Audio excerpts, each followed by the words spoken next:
थे, तो आइए मेरे साथ। भारत की बात करें तो भारत ने एक जब नरेंद्र मोदी की गवर्नमेंट आई है 7 साल पहले, तो उन्होंने एक स्कीम बनाई थी मेक इन इंडिया, और उनका मकसद ये था कि वो अपने हर भारतीय को इंडिपेंडेंट बनाना चाहते थे और चाइना को काउंटर करने के लिए कर रहे थे। ठीक है, अब आप ये बताएं, आप 7 साल गुजर गए हैं इस कैंपेन को, आप उनकी इस कैंपेन के हवाले से क्या राय रखते हैं, उनकी स्कीम के हवाले से क्या राय रखते हैं? जी, उनकी ये स्कीम बहुत कामयाब रही है और वो हर मैदान में देखने में आ रहा है। अगर मैं आपसे बात करूं कोरोना वैक्सीन के हवाले से, तो जो रशिया है उसने भी आके अपने जो वहाँ पे है इन्वेस्ट किया है, वहाँ से वो उस चीज़ को मैन्युफैक्चर कर रहे हैं और इसी तरह पूरी दुनिया से उनके पास वो आ रहे हैं, इन्वेस्टमेंट आ रही है, बड़ी बड़ी कंपनीज आ रही हैं जो वहाँ आकर इन्वेस्ट कर रही हैं और वहाँ से जो है वो चीज़ें प्रोड्यूस कर रही हैं। और वैसे ही वो बहुत पावरफुल हो गए हैं करेंसी के लिहाज से या इस तरह, क्योंकि जो गूगल का CEO है वो आपका इंडियन है।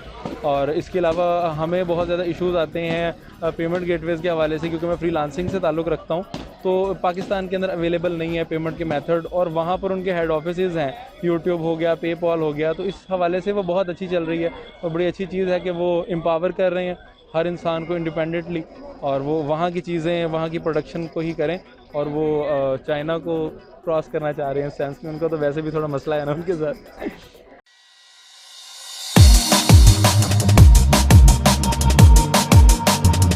नमस्कार दोस्तों, जीत हिंदुस्तान न्यूज़ में आपका स्वागत है। लेटेस्ट न्यूज़ के लिए चैनल को सब्सक्राइब और लाइक करें और इस वीडियो के बारे में हम अंत में बात करते हैं।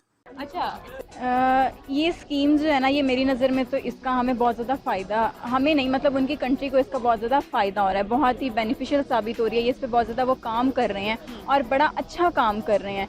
तो मेरी नज़र में तो यही है कि इसका ये बहुत अच्छा उन्होंने ना जो इनिशिएटिव लिया है और इससे उनके मुल्क को फ़ायदा ही होगा। तो हमें भी बल्कि चाहिए कि हम भी कुछ इस टाइप का स्टार्ट करें ताकि हमारा जो मुल्क है वो भी तरक्की कर सके।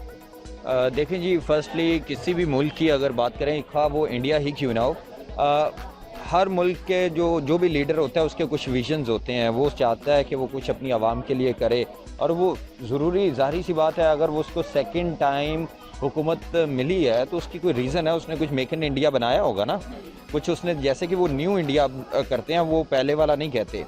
तो इसी तरह अगर हम मेक इन इंडिया की बात करें तो अगर मुझे याद पड़ता है कि उसकी जो मार्केट वैल्यू है वो देखिए 3 ट्रिलियन की है। अब देखिए कि वहाँ पे लोग इन्वेस्टमेंट नहीं, अब ऑब्वियसली पाकिस्तान की गिरती स्टॉक एक्सचेंज वो मार्केट में तो नहीं करेगा, कभी वो 48-50 पे पहुंची होती है, कभी वो 45 पे, यानी कि उसके ये मसनूई जो सिस्टम है तो वो एक परमानेंट है और इस वजह से मेरा ख्याल है कि वो बेहतर है, इंडिया का बेहतर जा रहा है। देखिए, हर कंट्री को राइट है कि वो अपने आप को तरक्की दे, अपने आप को अपना मतलब अच्छा करे अपने आप को, तो मेरा ख्याल है it's not a bad thing. Independent बिल्कुल किया है और इस टाइम जो भी उनकी आप लिटरेसी रेट भी देख लें तो उनके उसमें बहुत से आपको लोग मिलेंगे जिन्होंने बहुत सारे कारनामे सर अंजाम दिए हुए हैं, तो इंडिया इस हवाले से काफ़ी आगे। अब फॉर एग्ज़ाम्पल जैसे अभी कुछ अर्सा पहले ही इंडिया ने स्पेस में उसका भी जाने का भी किया था, तो वो भी चाइना के मुकाबले में ही किया था, तो उसमें वो थोड़े बहुत कामयाब तो रहे हैं, थोड़े बहुत। तो ये उनकी स्कीम आई थी, ठीक है, जब से स्कीम बनी उनका टारगेट ये था कि 2030 तक वो अपने मेक इन इंडिया के प्रोसेस के थ्रू या अपने मैन्युफैक्चरिंग से जो मेक की जाती हैं चीज़ें वो कंट्रीब्यूशन करेंगे अपनी GDP में 25% और 20 करोड़ लोगों को नौकरियां भी देंगे। इस हवाले से आपकी क्या राय? अच्छा उनका एक स्टेप था, हमें भी ये लेना चाहिए, लेकिन बदकिस्मती से अभी हम चाइना पे ज़्यादा फोकस करते हैं क्योंकि वहाँ पे चीज़ें हमें सस्ती मिलती हैं, लेकिन ये देखना चाहिए कि हमारी उसकी वजह से हमारी फॉरेन करेंसी कम होती है, हमें पेमेंट्स करनी पड़ती हैं डॉलर में, जिसके वजह फॉरेन रिजर्व हमारे कम होते हैं और हमारी इकॉनमी डाउन होती है। तो इसके पीछे की क्या वजह नज़र आ रही है कि दिन ब दिन इंडिया के फॉरेक्स रिजर्व बढ़ते जा रहे हैं? ऑब्वियसली जो उन्होंने अपनी इकॉनमी को बेहतर करना है कि वो आप किसी और कंट्रीज़ के प्रोडक्ट्स पे भरोसा करते हैं या उनसे परचेज़ करें, तो वो अपनी इकॉनमी को बेहतर करने के लिए तो उन्होंने ये मे भी स्कीम स्टार्ट की हो। लास्ट 30 करोड़ थोड़े ज़्यादा होते हैं बट लिटिल बिट फिगर वो कर लेंगे, कर सकते हैं, वो कर लेंगे। आपको ऐसा क्यों लगता है? ऐसा क्यों लगता है क्योंकि इंडिया हमारे देखा जाए तो इंडिया में एजुकेशन भी काफ़ी आगे जा चुकी है, तो वहाँ पे इसलिए वो बिल्कुल कर सकते हैं। ये तो उनका बहुत ही अच्छा स्टेप था, मतलब डेवलपिंग कंट्री है ना, तो मतलब बहुत अच्छा स्टेप लिया था उन्होंने। देखें, अगर तो उन्होंने ये इनिशिएटिव लिया है ना और इसका बहुत ज़्यादा फ़ायदा हो रहा है, अब आप इसी से अंदाज़ा लगा लें कि हर जगह आपको इंडियन प्रोडक्ट देखने को मिलती है। इवन हम भी किसे प्रेफर करते हैं, हम पाकिस्तान में रहते हुए भी इंडियन प्रोडक्ट को प्रेफर करते हैं क्योंकि वो ज़्यादा अच्छी है। तो ऑब्वियसली जब वो इतनी ज़्यादा हर जगह इस्तेमाल हो रही है तो उससे उनकी फ़ायदा ही है, उनके जीडीपी में भी, मतलब उनका जीडीपी इंक्रीज़ होगा और उससे उनकी माशी हालत बहुत ज़्यादा बेहतर हो जाएगी। देखिए जी, जो अदाद शुमार होते हैं वो एक आपकी होती है, सोच होती है आपका, जैसे कि कहते हैं ना कि मैं बड़ा होऊंगा तो मैं ये करूँगा, ठीक है, वो कोई अचीव कर जाते हैं और कोई नहीं करते, ठीक है। इसी तरह अब देखिए कि उन्होंने ये बात की कि हम इतने % जीडीपी का हिस्सा जो है वो हम देंगे। जब जीडीपी ऑब्वियसली ग्रोथ, आपको पता है कि पूरी दुनिया की इस कोविड की जो सिचुएशन है इसमें डाउन हुई है, तो वो नहीं पहुंच सके होंगे मेरे ख्याल से, अगर मैंने देखी नहीं है, लेकिन वो बहुत ज़्यादा इन्वेस्टर वहाँ पे इन्वेस्ट कर रहे हैं ऑब्वियसली, जैसे से सैमसंग ने किया और बहुत से, लेकिन वो एक परमानेंट मार्केट है, वो एक मसनूई मार्केट नहीं है। पाकिस्तान की मार्केट तो है नहीं कि एक गवर्नमेंट जाती है दूसरी आती है और वो हमें शो हो रहे होते हैं फिगर 55 के 48 पे।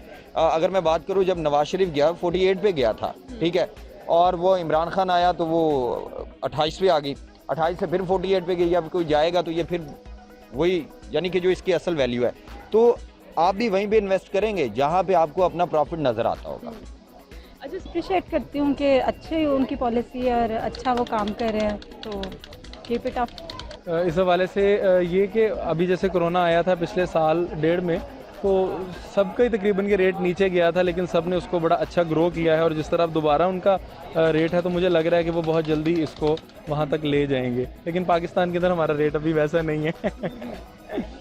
अच्छा, हाँ, बड़ी बड़ी कंपनीज जो हैं वो इंडिया में इन्वेस्ट कर रही हैं और अपने मैन्युफैक्चरिंग यूनिट जो है वो इंडिया में लगा रही है, क्या कहेंगे? देखें जी, ये यकीन की बात है, कोई भी जो होती है ना कंपनी होती है, अब देखें कि इसने ये अपना सोडा का लगाया है तो इसको पता है यहाँ से मुझे प्रॉफिट होगा, तो इसने फिर ही लगाया है।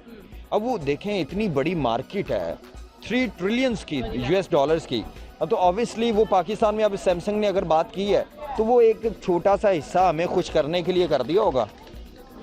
लेकिन असल अब G7 की बात करते हैं, G3 वो G20 की बात करते हैं, कौन आता है? इंडिया आता है ना। इसी तरह ऑब्वियसली इंडिया परमानेंट मार्केट है मेरे नज़दीक, और वो एक ऐसी मार्केट है जहाँ पे लोग इन्वेस्टमेंट करना चाहेंगे, और ऑब्वियसली अगर मुझे अच्छी मार्केट मिलेगी तो मैं वहीं पे इन्वेस्ट करूँगा। पाकिस्तान में भी अब इन्वेस्टमेंट बढ़ रही है क्योंकि पाकिस्तान के अगर जीडीपी देखें वो माशाल्लाह अच्छा ग्रोथ है एकदम से। अगर अब इन्होंने 4 का रखा है तो इट्स मीन कि कोई प्लान किया होगा ना, इसलिए वहाँ पे मार्केट। नमस्कार दोस्तों, इस वीडियो में आपने देखा कि किस तरह पाकिस्तान के लोग इंडिया के मेक इन इंडिया की तारीफ कर रहे हैं और वो चाहते हैं कि कुछ इसी तरह की मुहिम पाकिस्तान में भी चले। लेकिन पाकिस्तान इंडिया से 20 साल पीछे रह गया है। वहाँ के नेताओं को देश को लूटने से फुर्सत ही नहीं है कि वो ऐसी मुहिम चला सकें। ऐसी और वीडियो देखने के लिए हमारे चैनल को लाइक और सब्सक्राइब करें। जय हिंद।